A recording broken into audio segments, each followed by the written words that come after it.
wraps up this portion of our program. Thank you to all the candidates that are running, and especially for those who are able to attend this evening and those who sent statements in. I'm now going to turn this over to Kathleen Spears, who will continue this forum and close it out for us. Go ahead, Kathleen. So actually, we are moving along a little more quickly than we expected. So we've got time for some questions, which we are delighted to have. So I'm going to pick just a few questions at random. And if you put in a question and it doesn't get asked, don't worry, we're going to forward them all on to the candidates. And if you've included your response, email or contact information, you will get a reply, I'm confident. Okay, so our first question is to Robert Grant, and I will read it. Edmonds has experienced a number of racially bigoted verbal assaults today. Harvey's Tavern, Dick's Drive-In customer, Writer's Workshop participant walking downtown, all victimized African Americans publicly participating in normal acts of life. Yet, according to Snohomish County Prosecutor Adam Cornell, yelling racial epithets at citizens is not a hate crime unless physical harm is threatened or takes place. What will you do as an elected representative to protect our BIPOC citizens against being victimized by verbal hate in public places? So thank you for the question. Make sure I'm on, okay. So first, thank you for the question. I'm aware of some of how Mr. Cornell has viewed these crimes that have been referred into our office as a prosecutor. I haven't talked to him at any great length about why he had the decisions that he had, but it is something that greatly affects our community. That being said, there is no, whether or not it's a crime, justification or that language should ever be used in our society. We are all in this together. And as a judge, that's the motto that I am running on, that justice must serve everyone or it serves no one. Prosecutor has a very different role than a judge. Mr. Cornell had to look at the elements of a crime and prove it beyond a reasonable doubt. What he can and can't do has to be confined within the rules of evidence. As a judge, you are constrained as well as to what is presented before you for either the prosecutor or the defense, and you have to rule on the issues as they befall you. You can't prejudge anything, and I'm not going to prejudge any issue that comes before me, but when it comes before me, I will take it very seriously. I will consider the facts and apply the law appropriately. Okay, thank you for your answer. And there may be follow-up questions put in the chat about that. All right, I've got another question for our 21st Legislative District candidates. And the question is, what are you planning to do for the Edmonds Marsh? So, I'm happy to jump in if that's okay. First, I want to thank the residents that have really been pushing to protect the marsh. I think again that kind of grassroots organizing that's taken place around that incredible piece of land, one of the only saltwater marshes still left, and kind of almost on the entire coast, is great. We've been working with Lillian, Senator Leas, and myself. We've been working closely with the Edmonds Marsh Group, with the City of Edmonds, and with the Governor's Office, that when that piece of property becomes the property of the state of Washington, right now Unocal still owns it, and until it is properly cleaned up, which it hasn't been yet, it has to pass a number of tests. Once it is properly cleaned up and transfers over to the Department of Transportation, that's really when we as a legislative body, as a government, will be able to really work to making sure that we protect that, not only protect it, but really enhance it and do a lot of work to make sure that it is a working marsh, that it's going to protect salmon, it's going to really help with fish passage, with all sorts of environmental possibilities, as well as tourist possibilities. It's going to be a great economic boost to Edmonds. So we're in a little bit of a holding pattern, which I know is terribly frustrating, but until the state gets hold of that land, there's not a lot we can do directly other than kind of make sure that we're constantly moving that ball forward, which we're doing. So you have my word, and I stand with Lillian and Marco and the members of the 32nd District who have done great work in making sure that this prime piece of natural landscape is protected. And I just would like to echo that and say that Strum and I we all met there personally. We visited the site. We met with state officials numerous times. We had phone calls with them. I assure you that the state is very much aware of the fact that we are waiting for them to own it so that we can move forward. And they know it, and we will continue to stay on it. Okay, thank you. Do we have any other, Mr. Thompson? Yeah, thank you. I think it is a great question. And one of the things that I think is important to keep in mind is that as a saltwater body, it's connected to much more than merely our state. When I was growing up on Bainbridge Island, the Wyckoff Company owned a piece of property on Eagle Harbor, and it was a United States EPA Superfund site. So I would like to see us trying to move those kinds of concerns to the federal level. So that's what I have to offer on that. Okay, thank you. And I guess we will move on. I am aware that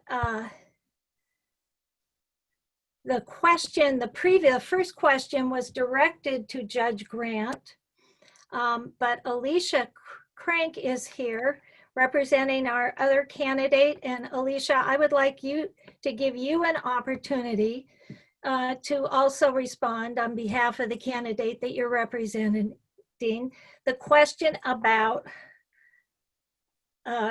yelling racial epithets in Edmonds is not a hate crime. And what do you want to say on behalf of your candidate about that? Thank you so much, Kathleen. I know that this has been a topic that's been top of mind with Cassandra and myself for a while now. And in fact, the answer that Prosecutor Cornell gave was on a webcast that I hosted not too long ago, where we asked that same question: what determines a hate crime, and how come it wasn't seen to the level of prosecution for the persons that were hopefully being charged for it, but that didn't happen. And I think for Cassandra, I can safely speak for her in saying that she's someone that's had to deal with this her entire life. She's had to deal with systemic racism in growing up, being a Latina woman, being someone that's a biracial mother, and then being a woman of color in the legal system. So these things really matter to her. The fact that she specifically over her course of her career has really worked to defend and help persons of color going through the court system as well. So I would really hope, as the experience that she has, and that she hopefully is successful in her campaign, she can do the one thing that unfortunately her opponent cannot do, which is to showcase a sense of racial fairness. Because we all need prosecutors, I understand that, but unfortunately her opponent only has the experience of incarcerating persons of color, not defending them. So that does leave a taste for some of those people, like myself included, to be able to see, will persons that look like me and others in my community, will they be judged fairly? Will their cases be heard fairly? So I know for her goal is just to be able to make sure that she can be able to represent fairness and equitability to all that come into her courtroom and beyond. Thank you, Alicia Crank. And this is definitely a important issue for everybody in our community. So thank you, Judge Grant and Alicia, on behalf of candidate Lopez Shaw, for your thoughts on how we can move forward on this issue. All right, I think if I can find it, here's a tough issue to all state representatives. And here it is. Given our budget issues, do you support Senator Joe Nguyen's no austerity budget position? So whoever wants to speak on that, just start off. I can get started on it. I am serving on the Appropriations Committee. And in theory, when I was not serving on appropriations, yes, I would have wholeheartedly said, yes, I'm on board. And it is, I think, a great position for Senator Nguyen to be putting on the table, because 10 years ago, we did not have that mindset at all. And we unfortunately had to cut too much out of our budgets. And so I think the reality is I don't think can do a non-austerity budget totally. However, I think the opportunity is there for us to try to salvage or keep as many programs as possible. And if we must do cuts, then do them in very logical and very thoughtful manner, very I guess, with lots of sensitivity as to who would be affected, as well as whether those are, they could stand to be cut from our budget.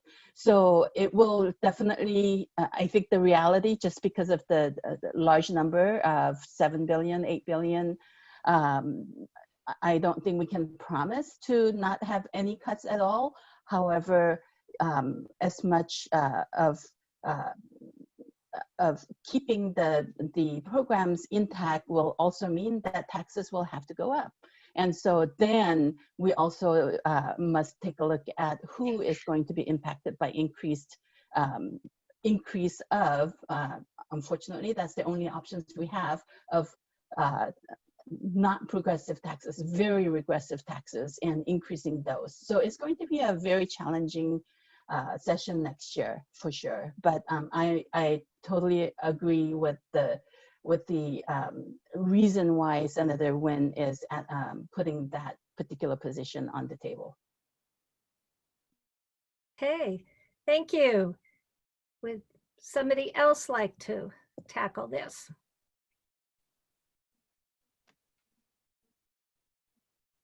I can speak on this. I have been working with Senator Nguyen.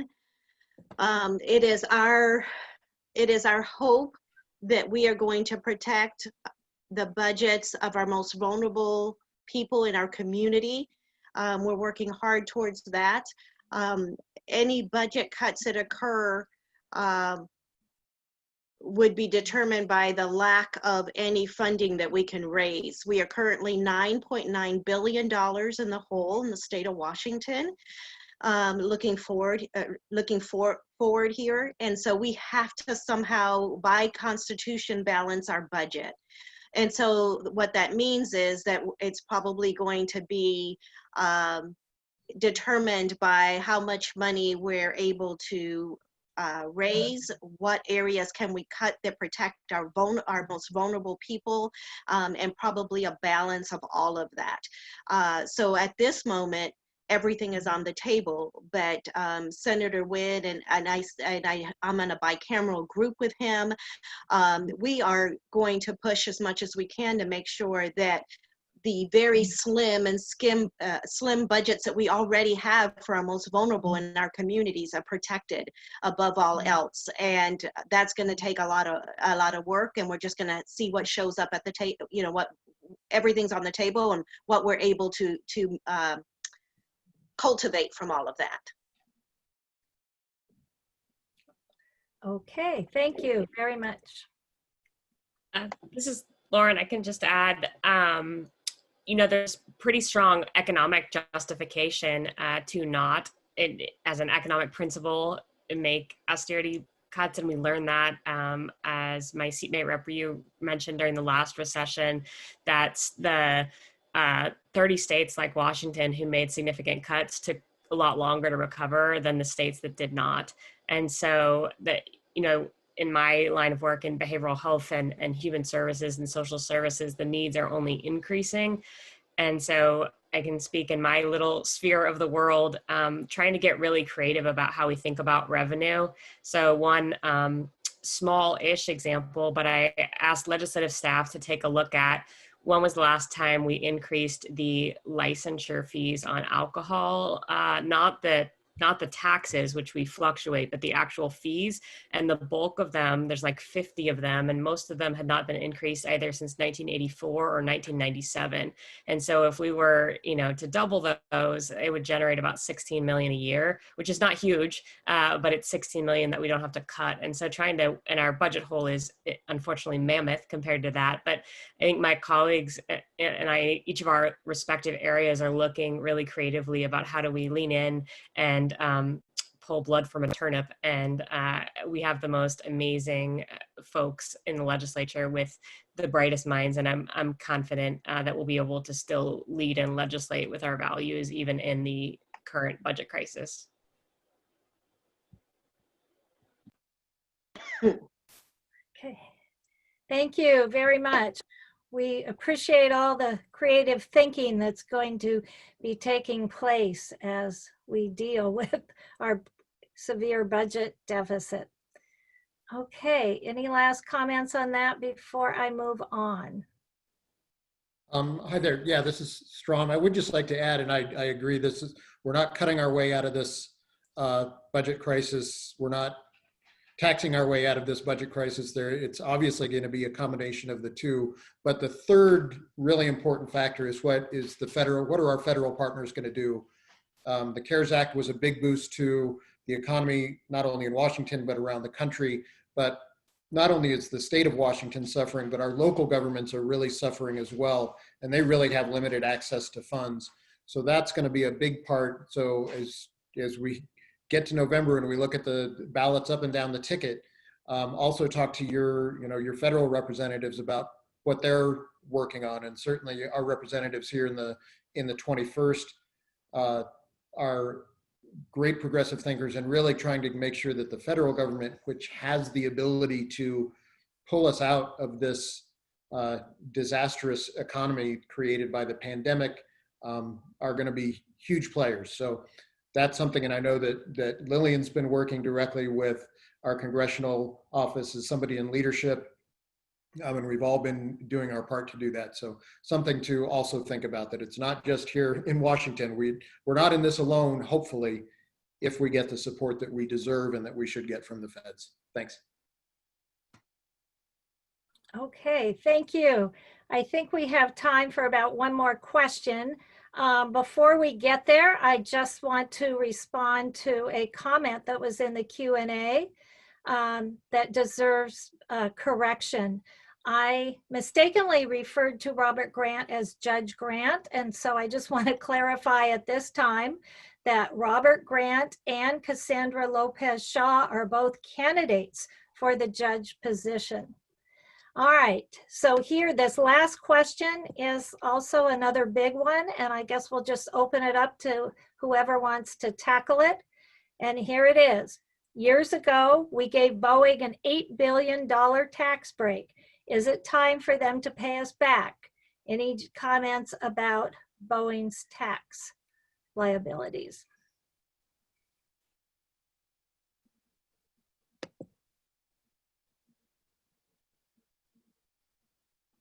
Maybe that's a question that is better passed on after the forum, and then any candidate who wants to respond can do so.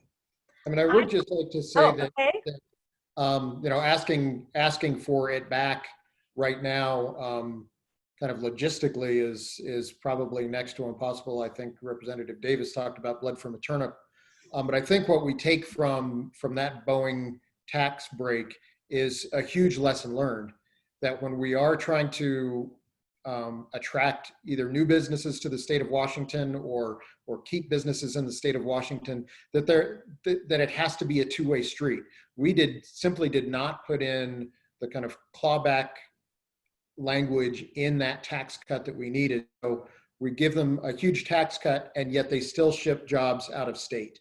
Once a company does that, if they're getting a benefit of a tax cut and they ship union jobs, good paying jobs out of state, then they have to pay that money back. We, as a legislature, as a state, I was not in Olympia at the time, but that's on us. And that's a lesson that I know that my caucus and my colleagues have learned. So whenever we're looking at those things, and we've actually proposed legislation in the past to change that language, but it's something that we have to be very cognizant that while we need to work very closely in partnership with the private sector, we also have to hold them accountable for their actions. We did not do that with Boeing. It's very frustrating, but moving forward, that's something that we have to do. Thanks. Thank you. I'll just pause to make sure there's no other response to that.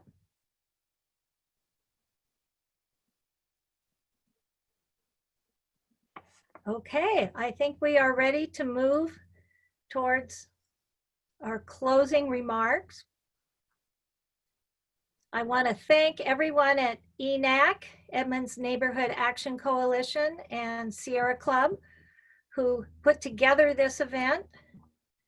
And of course, the candidates, thank you so much for joining us tonight and letting us know your positions on the issues that are important in our communities. Now, all of this information is useless unless we actually use it to vote. So I want to go over this and make sure that you have all the information you need to make sure that your vote gets counted. I'm going to start on the top of the right column, and that information is important to you if you have changed addresses or you are not yet registered to vote. I'm guessing that everybody on this forum is probably registered, but you might have had an address change. You've got quite a lot of time until Monday, October 26th to get that information in, but make sure you do it if that's something that affects you so that you get your ballot. Now, you'll be receiving your voter's pamphlet, and that should arrive sometime after October 3rd. In Washington State, ballots are always mailed 19 days before election. And so this year, that's on October 15th. And therefore, you should be receiving your ballot anytime that week between October 15th and October 21st. If for some reason you reach the 21st and you haven't received your ballot yet, then you need to jump into action. And we move to the left column there. And there's the address. You will be sent this after the forum with the email that you provided when you registered. So you should contact either Snohomish County or King County and let them know. And they will either mail you a new ballot, or you can actually go online and download a ballot.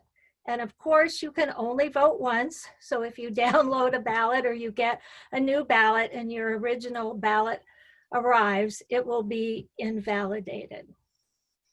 Drop boxes. There are, I know in Snohomish County, there are 30 drop box locations. Not sure about King County, but those are open every day until 8 p.m. on November 3rd. If you're using the mail, you need to make sure to get it in early, or you know the last time mail pickup is at your nearest post office. We want to make sure that every ballot gets counted. Okay, if you had a question and you have not yet written it in the Q&A, we're going to stay online for a few minutes at the end so that you will have time to write it. And again, make sure that you put your name, who you are sending the question to, and your contact information so the candidate you want a response from will know how to get it to you. We thank all of you for attending tonight. Voting is the foundation of our democracy, and informed voting is what makes it function so that everyone can flourish. We appreciate your thoughtful participation. We'll get back to you. The candidates will get back to you with the questions. You'll be receiving the contact information also for all the candidates. So of course you can email them directly. I guess I just want to end with saying also, if you're on this forum, you're probably already a committed voter. So I urge you to do what you can to get your friends, family, neighbors, anybody you know who you can encourage to get out to vote. And without further ado, if nobody else wants to chime in with anything else, I think we will be signing off.